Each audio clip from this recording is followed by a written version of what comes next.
I'm sure everybody has a good idea there and can outdo those.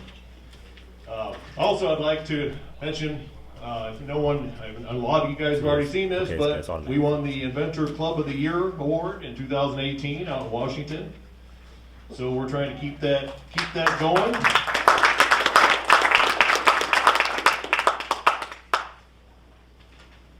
I'd like to thank all the people in the yellow shirts. I mean, myself, I don't count, but I don't do much. But anyway, all the people in the yellow shirts are board members, so a big round of applause for them. Please stand up, say hi, wave. Without them, we couldn't keep this place running. Legal disclosure, and everybody gets tired of hearing this. Might be able to repeat it, I don't know, but I still can't. I don't know yet. But anyway, we do not give legal advice here. We give the best advice we can give. We recommend that you second check everything, but we do our best. Just offer good advice and good resources, help each other out. That's what we're all about. So that's our non-disclosure. If you have any ideas, and we recommend that you get a non-disclosure agreement signed before you go into any major details with anyone, unless you want them to come out with it, of course. But everybody seems like pretty decent people here. Now next, I'd like to recognize Mr. Blake from KC Prototype. Stand up, Mr. Blake. He's our top sponsor right now. And Mr. Blake builds prototypes if you need any help with those. He also does 3D rendering drawings and can help you with drawings for submitting patents, that kind of thing. He does good work. And we're going to be going to, I guess, our new venue. We used to go to Pierpont, so we're going to be going to the Peanut afterwards. So if everyone's welcome to come and just hang out and talk. And then we'll be doing some networking afterwards also. So 50th and Main. 50th and Main. Okay, it's like 0.6 miles from here. Yeah. They have parking? Free park. Free parking. Hey, I like free parking. So, without further ado, next, wait a minute, I missed something. I got to get time prepared for this.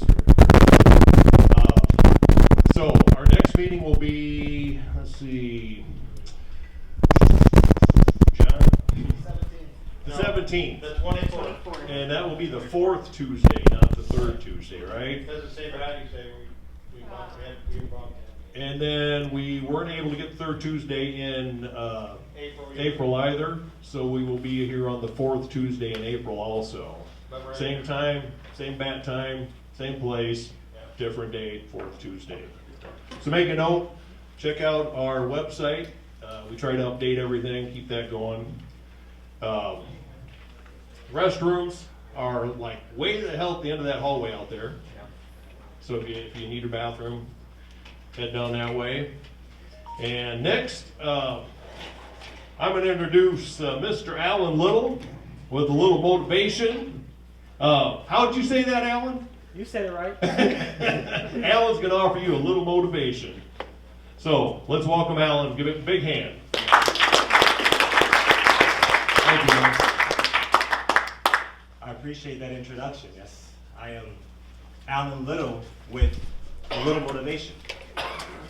Simple as that. My last name is Little. I mean, first I used to say, hey, I'm Alan Little, the motivational speaker. Someone's like, you should go by A Little Motivation. I'm like, no. They're like, why? I'm like, because my dad's company, he's a maintenance guy, and it's called a Little Maintenance Company out in Detroit, Michigan, so I refuse to do it. I am absolutely thrilled to be here in Kansas City because recently I had a loss in my family. It was my great-grandmother, and I moved here about 2 or 3 years ago, so in my mind, I'm like, man, like it was kind of heavy on me, word got out, and in my inbox was like, hey, condolences, prayers sent, and I felt like I found a community here. So some of you guys are here, but I just want to say thank you to you guys, Kansas City as a city, for loving me as I came here and been here, because sometimes I feel like I'm alone. And it was really, really refreshing that I had love coming from all over the space, especially a lot of people in yellow shirts were emailing John, emailing me as well, so I appreciate you guys. So love you guys, Kansas City. Just wanted to say that. So when I first heard that I was giving a talk to the Inventors Club of Kansas City, in my mind, I'm thinking, okay, when I think of an inventor, I think of Albert Einstein, and I think of their hair. And I don't see many people here with Einstein hair, so that's cool. Not exactly what I expected. So if I can get the clicker, please. And the story that occurred to me was that a long time ago, there was a guy who would go door to door selling these devices. And he came to one person's house, and inside that person's house, they had this ice box where they'll take their food, and they'll take the food, they'll put it into the ice box, and then change the ice every single day to keep it cool. So this was way, way back in the day where you just change out your ice, keep your food in there. And then some guy comes knocking on the door, and he said, hey, I got this new invention for you. Person at the door says, what is it? He's like, it's called a refrigerator. Have you ever heard of it? And that person's like, no, that I will not use that doohickey. It's a pyramid scheme. I'm not getting it. Time goes on, and then that refrigerator becomes obviously a standard thing. See, when it comes to inventions, that first guy with that refrigerator, what if he went home and was like, it's not going to work? Well, this guy rejected me. It's not, no way it's going to happen. A lot of us have inventions that exist in our mind, and when something happens that rejects it, we tell ourselves it's not going to work. I guess this is the way it is. See? Because the greatest damage that happens to us is not the damage that comes from those outside of us. The damage comes from what we tell ourselves, from what lives inside of us. A couple of months ago, I was blessed to be able to give a TED Talk in Chicago. I was the featured speaker at TEDx Harper College of 2019, and all I talked about was the little voice in our head. That's all it is. And so the idea is to learn how to master the little voice in our head. Because if you can master the little voice in your mind, then no matter what anyone says outside of you, it will not penetrate what's already telling yourself. For example, your name is Ron. Yeah. Right now, you're wearing a hat. A nice hat. If he went to you and said, hey, now he's not wearing a hat. If he went to you and said, hey, I don't see a hat in your head, what's going to occur to you in your mind? Yeah, it's ludicrous. It's weird. You know you have a hat on your head. That's observable. I'm talking about building a little voice that as confident as Ron knows he had a hat on his head, you know that whatever you want to create, whatever you want to be, is going to happen. Nobody can shake that. So the first thing to understand about the little voice in our head is, yes. I had taken 3 cancers off my head. The doctor told me to wear a round hat. Nice. It's a very nice hat. I don't like that, but Yeah, it's nice. I had to wear Nice. My grandfather loved Western movies, and it sparked my memory of watching Western Clint Eastwood with my grandfather. That's why I picked it out. So it's a nice hat. Reminds me of the good old days, Western days. I'm from the good old days. Very nice. So the little voice in our head creates a bubble reality. Everybody in this room is walking around with a bubble reality that exists around them. And so the key is to understand the characteristics of our own little bubble reality. First characteristic of the little bubble reality in our head is that the bubble reality in our mind will always manifest into our physical reality. Will always manifest. What I do outside of speaking is I do life coaching. And there was someone I was coaching, and she was telling me about how, that's true, because I just started thinking about my weight, and I was really concerned about my body image, and it was like a couple of days I was thinking that, and I see her, she's slim. I'm like, you're like 125, 120, you're pretty slim. She's like, I'm starting to feel that way. She goes to her grandmother's house to see her grandma, gives her a hug. Her grandma opens her arms and says, ooh, babe, ooh, you're getting big. What you been doing? And she looks exactly the same. And she's like, I knew it. I knew something was happening. It was the fact that she kept telling herself that over and over and over again. And slowly but surely, the physical reality will always match what we're telling ourselves in our internal reality. So the key is, do we try to change the physical reality, or do we change the way we talk to ourselves? The way we talk to ourselves. If we look in a mirror, and if we tell that mirror, hey mirror, I need you to smile. Smile. What's the mirror going to do? Smile. Can you smile? The mirror is always going to reflect back to you what you're doing to the mirror. Our physical reality is always going to reflect back to us what we're telling ourselves. Extremely important. The bubble reality that we're living in refuses to be wrong.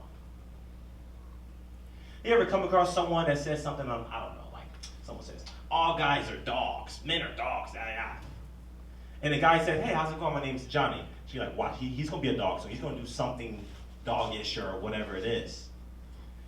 Whenever someone believes something, they're always going to be looking for ways to validate it. Even when it's not true. That guy she was talking to, the greatest guy in the world. Phenomenal guy, nice guy. But if a lady has a story that about guys, then she's going to keep finding that. She's going to keep appearing with that or finding a way to invalidate it. If we keep having an idea that our invention is not going to work, if we keep having an idea that our invention is not going to impact anybody, when someone says, actually, I think what you've created can really do something in the world. If we have a bubble reality that's running counter to that, we're going to be like, they're just trying to talk me up. They don't really mean it. They don't know what I go through. They don't know how bad it's going to be. It's absolutely important. It's the little voice in our head that's dictating everything that's happening in our reality. It's a little voice in our head that's agreeing with people or not agreeing with people. And the key to this is the first step of this is that right now, the world, we don't really need more positivity. We need more authenticity. We don't need more positivity, we need authenticity. So many people are walking around wearing a mask. Hey, how's it going? Oh, you're doing phenomenal here. But then behind closed doors, the mask comes off. Depression is a side effect of holding up a mask for so long that it's literally pressing us down. Depression. Going through depression, you start experiencing an oppression. That's the mask oppressing upon you. And then finally, when you're not depressed as much, you might even start to become expressed. Once the mask is off, we can start expressing who we truly are. And it's the little voice in our head that keeps telling us that we have to keep the mask up. We have to be strong. We have to look this. But in actuality, authenticity is the prerequisite to happiness.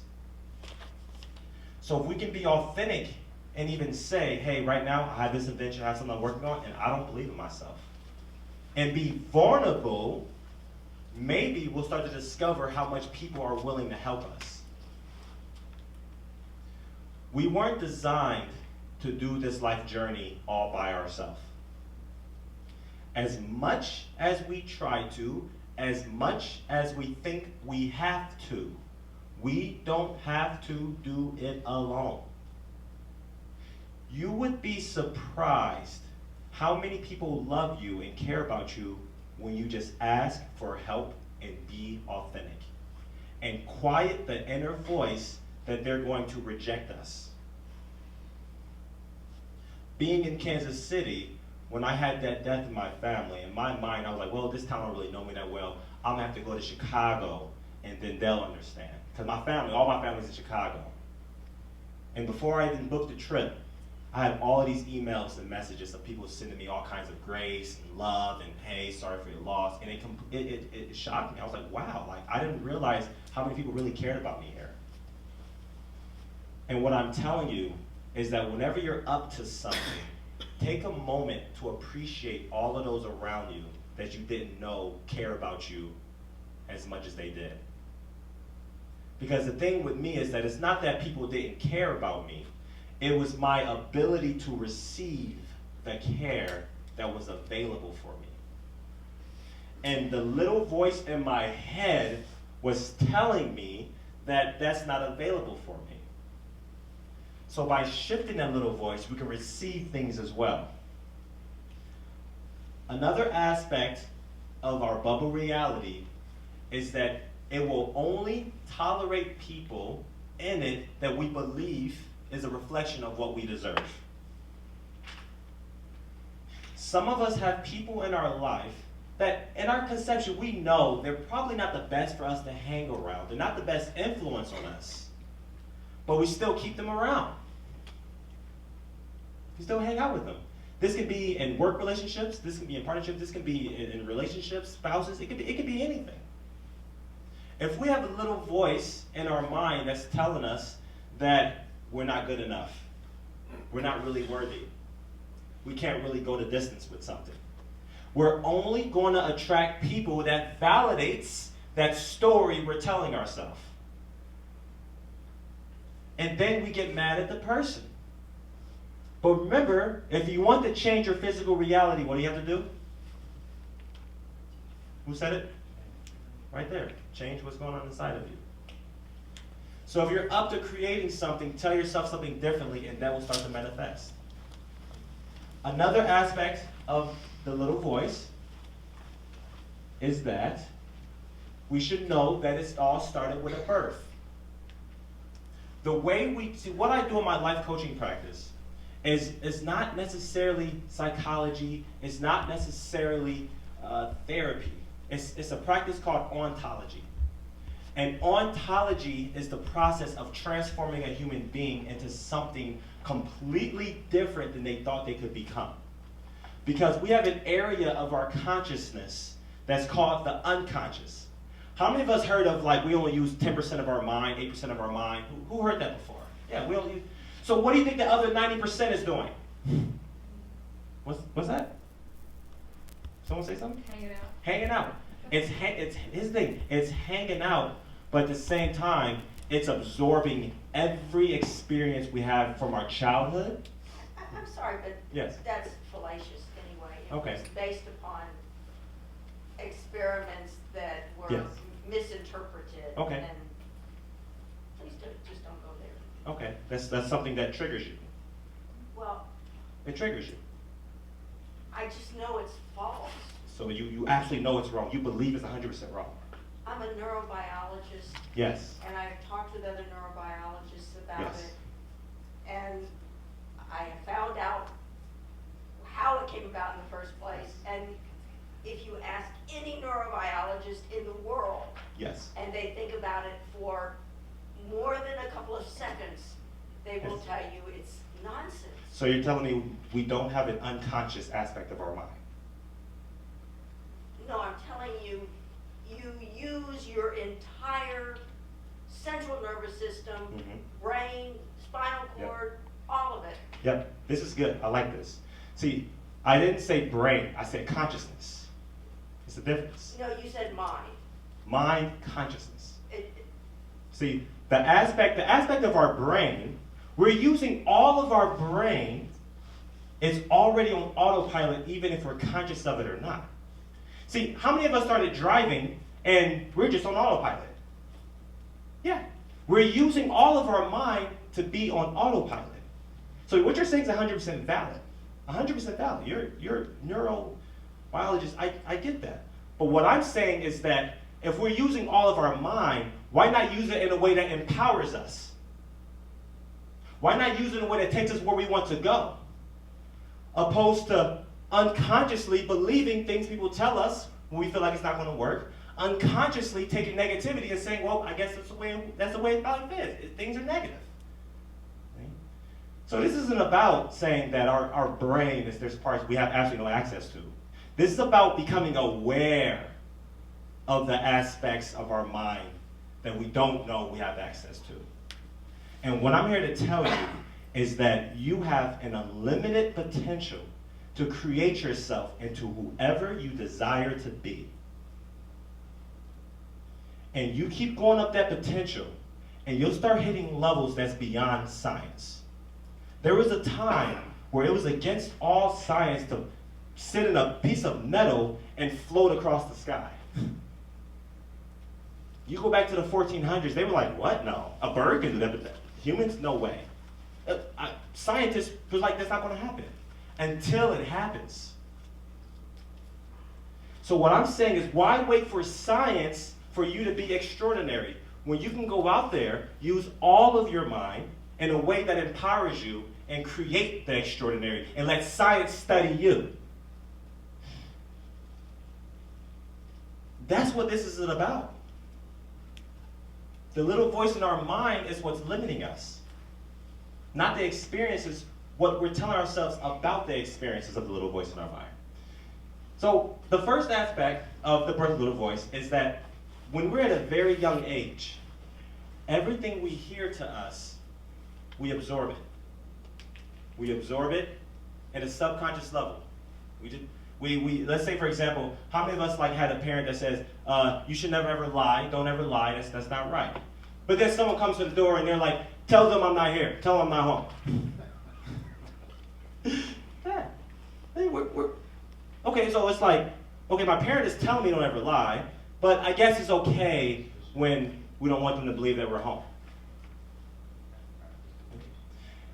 It's about knowing that there's aspects of ourself that's still on unconscious autopilot. And we got it from our childhood and we're still doing it. How many people here are either thinking about or trying to create an invention? Create something. Create something. We all have an invention we're trying to create. Anything that we're creating, it's first impacted by how we think today, but it's also impacted by the beliefs we've had from childhood. Beliefs we have from childhood.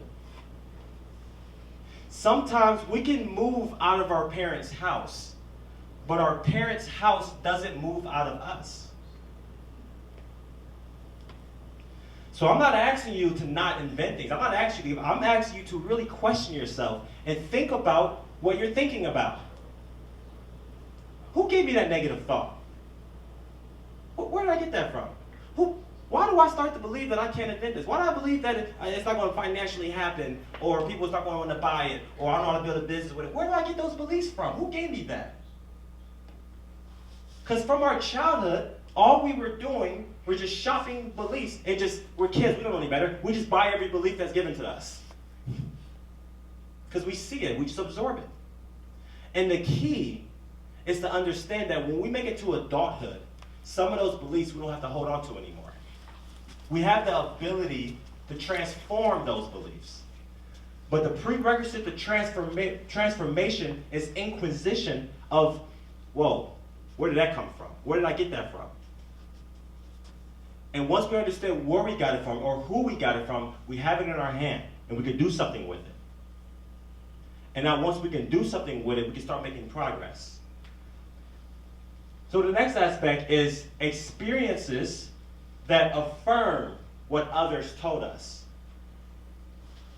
So if we're 5 years old and someone tells you that money don't grow on trees. Money don't grow on trees. Well, you go like, yeah, they're right. Money don't grow on trees. It's just leaves on that tree. Or if they tell you, money is hard to come by. It's very scarce. It's not going to happen. Don't even try. Get a safe, secure job. That's the way to do it. And then you go and get a safe, secure job. Now, that belief that you have to get a safe, secure job, there's nothing wrong with jobs at all. There's a lot of great work people, nothing wrong with jobs. I'm talking about when we're working a job that we don't enjoy, that doesn't fulfill us. That's what I'm addressing. So we're working a safe, secure job for money because it doesn't grow on trees. And we're working really, really hard, and it's just the way it is. Because this is what we heard growing up, and also this is what we're experiencing today. So my question is what we're experiencing today, is that a result of what we heard growing up? Possibly. And we're still possibly living into that pattern today as adults? See, these levels of inquisition and these levels of questioning ourselves can allow us to start changing ourselves. Because the invention that for those that raise hands for the invention that you're creating, sometimes you don't have to innovate the invention even more. You have to innovate yourself. Work harder on the inventor than you do the invention. Because the inventor can invent an infinite number of Class A inventions. What was the guy named? Thomas Edison. Of course, he was known for the light bulb, but then he had a skew of inventions. He had so many other inventions outside of that. Some of you guys may know more than I know, but he had a lot of things. Leonardo da Vinci. I think I saw somewhere, don't quote me on this, this could be wrong, but I saw somewhere that Leonardo da Vinci had an early model sketch of a modern day airplane before it was even conceived of. And now even today the planes we fly is somewhat similar in terms of dynamics as the one he said. This is what I've read somewhere. True or not, at the same time, I believe that when we work harder on an inventor than an invention, then our possibilities become endless. And it all boils down to the little voice in our head. So the last aspect is what we matched and modeled from the people we look up to. Growing up, we all have these heroes.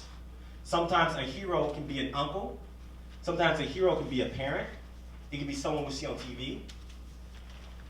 I grew up in the aspect of Chicago, Southside Chicago, where a lot of people's heroes were drug dealers.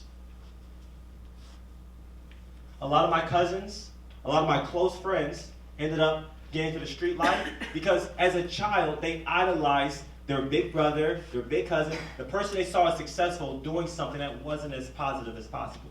But as a kid, they're like, well, that must be what I have to do. Now, of course, a lot of us, it's not as extreme as criminal acts, but sometimes if there's an aspect on us that's settling, there could be someone that we match and model growing up.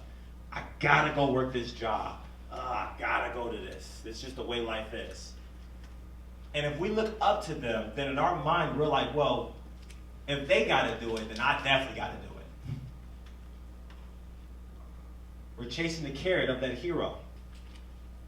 So one thing we can do with the little voice in our head is to create a hero that we want to match and model after.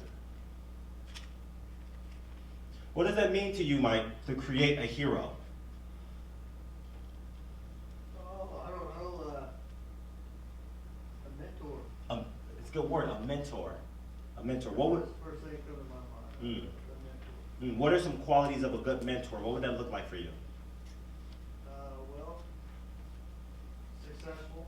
Successful. Morally grounded. Okay, successful, morally grounded. Yeah. Really, that just has an inner peace. Man, With, you need to be up here. that's just, you know. That's what I'm Successful. looking- That's what I'm looking for. Successful, morally grounded, inner peace. Dude, that's the qualities. That is a phenomenal mentor. Yeah. It's a phenomenal mentor. Now, how did you learn that's what a good mentor looks like? That's what I'm looking for. You're That's what I'm looking, for. yeah, because you've had enough of what you don't want to know what you do want. Yeah, Yeah, absolutely. yeah. See, sometimes in life, the experiences that happens to us, they're not negative, they're necessary. They're not negative, they're necessary. Because if you look at a building, the way they can tell how tall that building is going to be before it's even built is by how deep the foundation is. So some of us are having life experiences that's building a deep foundation towards when we start crafting the building of our grandest, most highest version of ourselves in life, we know the experiences that taught us that we don't want that, we don't want that, we know we want this. And we go up and up and up and up and up. It's the key thing to take away. Nothing's negative. It's necessary for us and our growth as human beings. This little voice in our head runs infinitely deeper than some of us may even understand. See, when it comes to the little voice in our head, we should understand the master plan of it. The master plan. Who wants to take a guess at it? Thomas, you got something? Take a guess? What's the master plan of the little voices talking in our head? Get married, have kids. get married, have kids. Yeah. I imagine the master plan of the life of the little boys. Yeah. It's probably something that you saw as a child that made an impression upon you. Like what you were saying earlier, something that impressed you enough where that you wanted to emulate or be like that person. Yes. One of my goals was to be an anonymous philanthropist. I love that. I love that. It was based off of a TV program that was in the early 60s, late 50s, Yes. where this person would give a check to some undeserving person for $1 million. Yes. But the goal was that you couldn't tell where it came from. But it was to inspire and help promote people to be a better person. Yes. In other words, work on that inventor. Yes. Inventor. So Exactly. that you go on and expound on your dreams. Exactly. That's what it is. Plan. See, that's what it is. You see? So we should understand that some of us, like these two, have a little voice that's actually taking us. It's positive. I experience your little voice as positive. There could be moments, but you guys are pretty grounded, pretty rooted, from what I've seen. We're working on stopping on them, Yeah. yeah. The little boys, yeah. Yeah. Yeah. It ain't easy. It ain't. Whenever you've been repetition, I've got a good job, but I don't feel fulfilled with it, you know, I'm Yeah. adventurous, I like to move and do different things. Creator. Yeah. Yeah. So I've learned that when you have something, when you're an entrepreneur and you wanna get out there with different ideas and you wanna move. Yeah. When you have something that's repetition that you have to go to every day, Yep. you know, it's death to your soul. He said that when you have something that you have to go to every day, when you're an entrepreneur and you got a dream you want to go after, but you keep doing something that's not that, it's death to your soul. That's what he said. And the thing about it is that for the aspect of our little voice that keeps telling us that I have to do this. So, because some people are entrepreneurial, but they're not fighting yet. They're not fighting. They're still in this, let's just say, I'm gonna go to this job, but they're not doing anything to get out of it. You know, a lot of us in this room are entrepreneurs. We're doing something to get out of it. But a lot of people aren't doing anything to get out of it. And so for those that aren't doing anything to get out of it, and the mindset is staying in it, they feel like they have to stay in it. The little voice's ultimate master plan is to get you to believe that it's you. That's just who I am. I'm just destined to work my entire life. That is the master plan of it. Because once you identify it as you, you're going to be extremely resistant to trying to change it. I don't need to change. I'm fine. It's everybody else. It's the world. I'll tell you to change these taxes. Those need to change. Chiefs can say the same. A lot of chiefs. But everything else gets changed. Yeah, that was easy. So, yeah. It's easy button, yeah. Exactly. That was easy. It was easy to identify that once the little voice is trying to get us to believe that it's us, now we can detach from it. We can detach from it. Negative thought comes up. Oh, that's not me. Negative thought comes up. Oh, that's not me. But if a negative thought comes up and we say, yeah, I knew it was true. I knew that was right. That's the way it is. We're identifying as a little voice and we're giving it all the power. Here's a question. If we have a mind and we can think about something, and then we can think about what we're thinking about, who's doing the thinking? And what aspect of ourselves is thinking about what we're thinking about? And then we can think about the being that's thinking about something. What I'm trying to tell you is that you have access to more power than you might understand. And the key is getting that power on your side.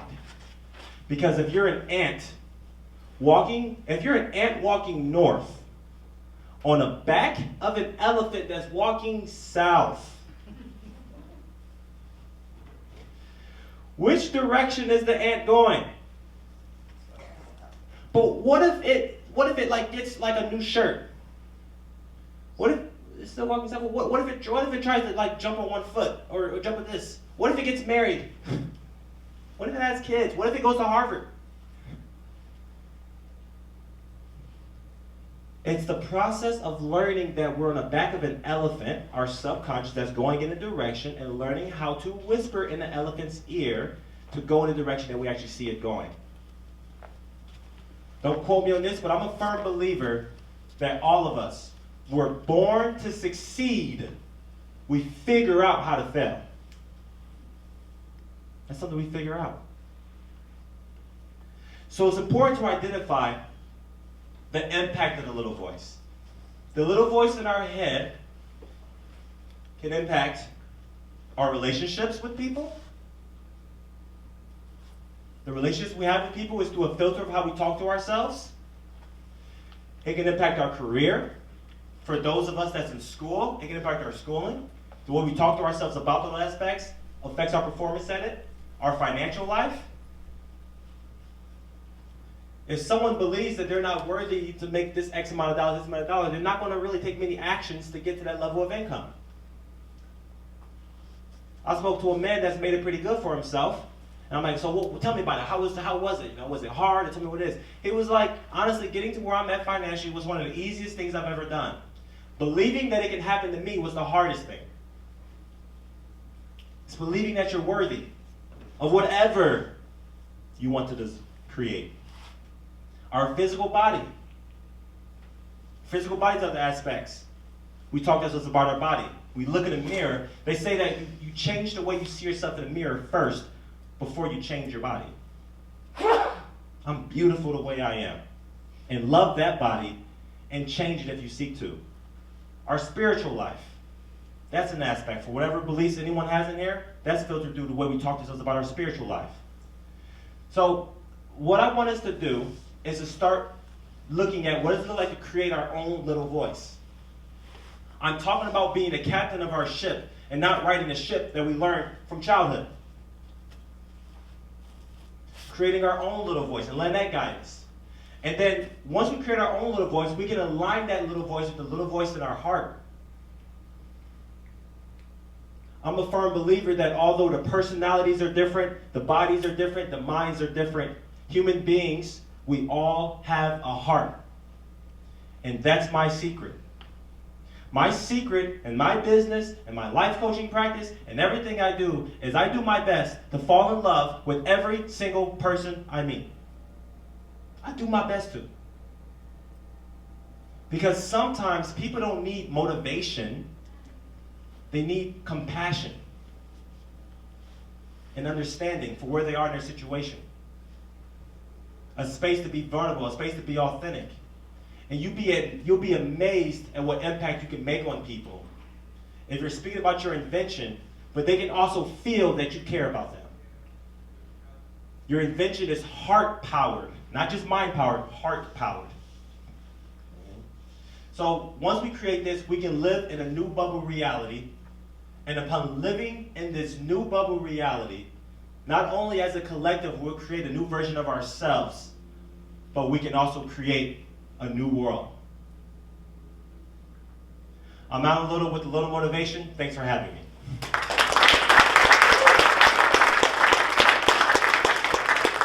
Thank you, Alan.